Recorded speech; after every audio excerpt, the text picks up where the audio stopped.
साथियों, नमस्कार। जल है तो जीवन है, जल है तो कल है। ये धारणा आज नहीं बल्कि हमारे पूर्वजों के समय से चल रही है। इसी धारणा के चलते हर जल स्रोत का वो पूजा करते थे, चाहे गंगा हो, चाहे जमुना हो, चाहे सरस्वती हो, नर्मदा हो या कोई भी देश की नदी हो। आज भी हम वो ही करते हैं। अब इस जल में क्या होता है, आप जैसे जानते हैं, जल को हम H2O भी कहते हैं, यानी इसमें 2 हाइड्रोजन के एटम होते हैं और एक ऑक्सीजन का। ऑक्सीजन के बारे में तो बच्चा बच्चा जानता है, ये नेचर में भी उपलब्ध होती है और ऑक्सीजन नहीं है तो हम जिंदा भी नहीं रह सकते। लेकिन दूसरा जो पार्ट है इसका, हाइड्रोजन, इसके बारे में बहुत कम लोग जानते हैं। और आप ये भी जानते हैं कि हाइड्रोजन नेचर में उपलब्ध नहीं है, ये केवल ऑक्सीजन के साथ ही मिलकर रहती है, यानी H2O। और ये पृथ्वी में करीब 70 भाग, आपको मालूम है, पानी है और हमारी बॉडी में भी करीब 60 से 70% पानी है। तो ये हाइड्रोजन आज क्यों इतना चर्चा का विषय बना है, आइए इसके बारे में थोड़ा विस्तार से समझते हैं। साथियों, ये पानी में छुपा हुआ हाइड्रोजन ही हमारे आने वाले समय का सबसे अच्छा एनर्जी का सोर्स होने वाला है, यानी कि क्लीन एनर्जी का सोर्स होने वाला है, जिसमें कोई भी कार्बन डाइऑक्साइड नहीं होगी। आपने या अपने बच्चों ने 12th के एग्जाम में जरूर एक एक्सपेरिमेंट किया होगा, जिसमें पानी के बीकर में 2 इलेक्ट्रोड डाल दिए जाते हैं और बैटरी से जोड़कर उसे हम ऑक्सीजन और हाइड्रोजन पृथक करते हैं। ये हम में से सब लोगों ने किया है, लेकिन वो लेबोरेटरी के स्तर पर था। इसे कमर्शियल का प्रोडक्शन नहीं कर सकते हैं, उसमें इलेक्ट्रिसिटी का यूज होता है। तो हम कमर्शियल लेवल पे करें तो इसमें बहुत ज़्यादा इलेक्ट्रिसिटी की यूज होगी और वह बहुत ही महंगा पड़ेगा। तब इसे किस तरह किया जाए, तो इसके लिए एक सबसे बढ़िया है कि आपका यदि स्टीम का टेम्परेचर मैं बढ़ा दूं। स्टीम में क्या होता है, पानी पानी से स्टीम बनता है, तो उसमें हाइड्रोजन और ऑक्सीजन दोनों होते हैं। जब मैं स्टीम का टेम्परेचर बढ़ा देता हूं तो इनके बीच में जो बॉन्ड है वो वीक हो जाता है। तो मैं इस टेम्परेचर को बढ़ाऊं कैसे? तो जैसे टेम्परेचर को मुझे बढ़ाना, या तो इलेक्ट्रिसिटी की जरूरत पड़ेगी या फॉसिल फ्यूल की जरूरत पड़ेगी। फॉसिल फ्यूल का यूज करता हूं तो फिर वो गलत है।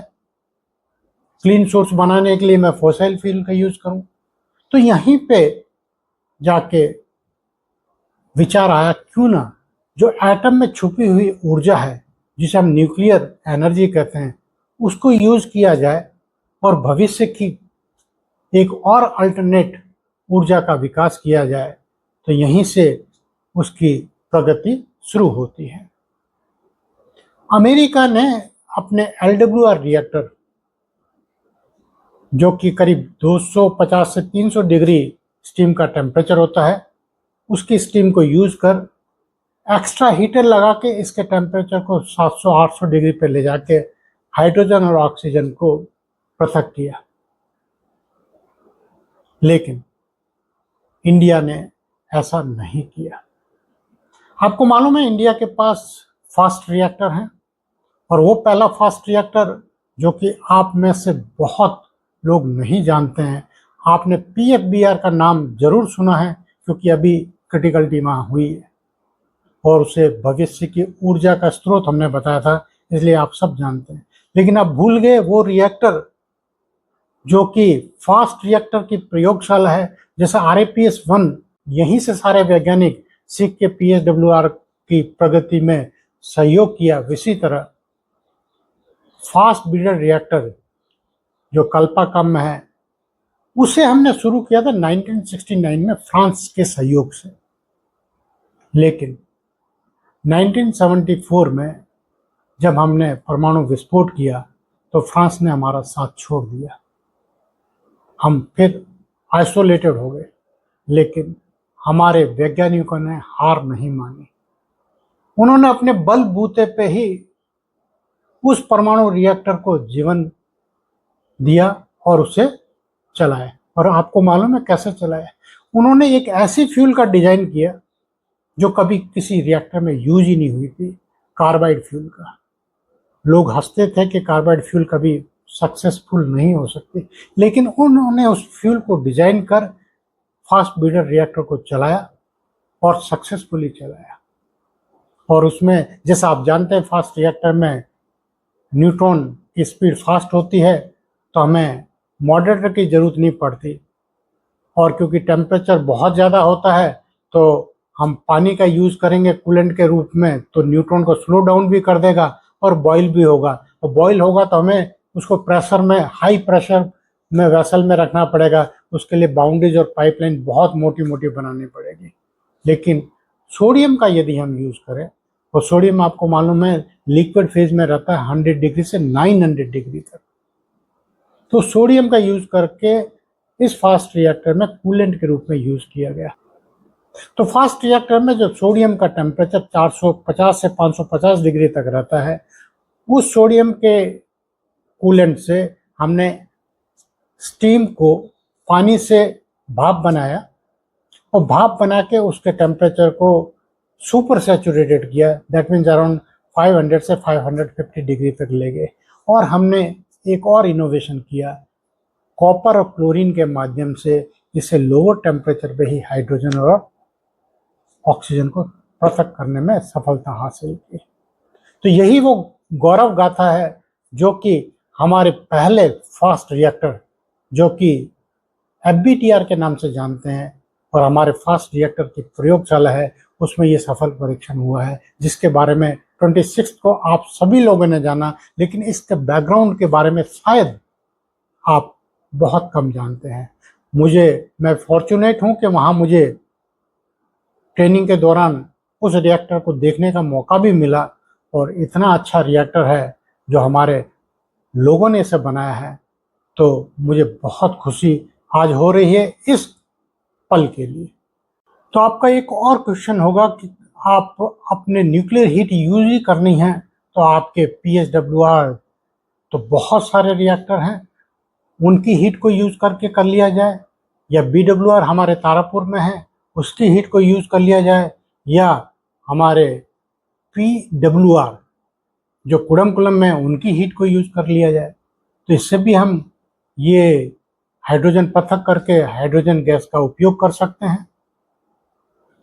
ये पॉसिबल है भी और नहीं भी है। इस संदर्भ में मैं यही कहूँगा कि आपकी जो स्टीम जो प्रोड्यूस होती है PHWR में, वो करीब 250 से 300 डिग्री के आसपास होती है, और PWR में भी ऑलमोस्ट सिमिलर होती है। इस स्टीम का मैं टेम्परेचर यदि 500 से 550 करना चाहूँ, तो मुझे एक्सटर्नल हीटर लगाने पड़ेंगे इस स्टीम के टेम्परेचर को बढ़ाने के लिए। मतलब मुझे हाई एनर्जी इलेक्ट्रिकल एनर्जी का यूज़ करना पड़ेगा। तो कितनी एनर्जी मुझे वेस्ट होगी? बहुत ज़्यादा। अब आप एक चीज़ और समझिए कि जो ये स्टीम मैं यूज़ कर रहा हूँ, उससे एडवांटेज क्या है। आपको शायद नहीं पता कि जो स्टीम को हम इलेक्ट्रिकल एनर्जी में प्रोडक्ट चेंज करते हैं, तो करीब 65 से 70% हमारी वेस्टेज होती है स्टीम इलेक्ट्रिकल चेंज करने में, क्योंकि इतनी ही आपकी टरबाइन साइकिल एफिशिएंसी होती है। तो मैं जब इलेक्ट्रिकल उस 30% जो कन्वर्ट की, उसको इलेक्ट्रिकल को मैं H2O के बॉन्ड को तोड़ने में करूंगा, तो मुझे बहुत ज़्यादा फाइनेंशियल लॉसेज होगा। लेकिन मैं स्टीम को ही यूज कर लूँ उस हाइड्रोजन और ऑक्सीजन के बॉन्ड को सेपरेट करने के लिए, तो मुझे बहुत ज़्यादा गेन होगा। इसीलिए फ्यूचर में जितने भी आपके SMR आ रहे हैं, स्मॉल मॉड्यूलर रिएक्टर, वो की हाई टेम्परेचर पे काम करेंगे, और वो आपके भविष्य के हाइड्रोजन गैस को प्रोडक्शन में भी सहायक सिद्ध होंगे। तो आज भारत के लिए ये एक बहुत बड़ी उपलब्धि है कि उन्होंने अपने FBTR के माध्यम से ग्रीन हाइड्रोजन का उत्पादन कर एक सफलता हासिल की है। आइए हम सब मिलकर उस सफलता का जश्न मनाएं।